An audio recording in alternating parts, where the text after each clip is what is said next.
Magandang umaga! Kumusta po? Narito po ulit ang update natin para sa lagay ng ating panahon ngayong umaga po ng January 16, 2025. Sa ngayon po ay muling lumakas ang bugso ng hanging amihan at ito ay umiihip muli sa malaking bahagi ng Luzon lalo na dito sa northern at central part.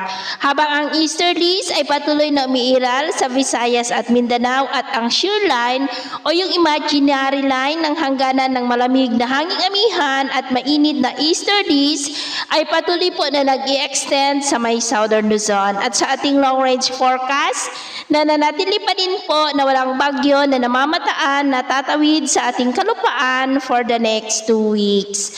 At sa lagay ng ating panahon, ngayong madaling araw ay maayos pa rin ang panahon sa malaking bahagi ng bansa, pero may tsansa pa rin ng mga isolated rains dito sa may Cagayan Valley, Cordillera, Catanduanes, Calapan, Eastern Leyte, Sorsogon at ilang bahagi ng Aklan.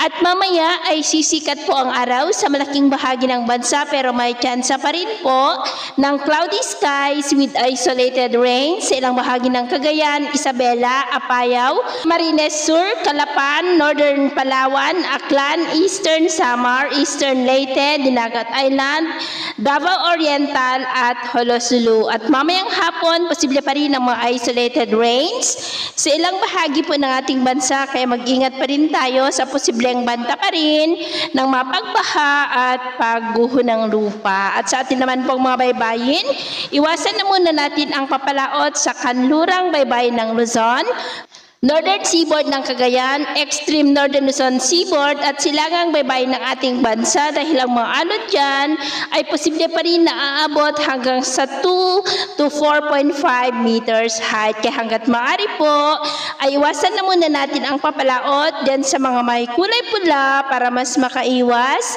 sa mga sakunang pangkaragatan. So ito po ang latest update natin sa araw na ito. Ako po muli si Gems na nagsasabi sa kahit anong pagsubok po na darating sa ating buhay, huwag na huwag po tayong mawawalan ng pag-asa. Thank you and God bless!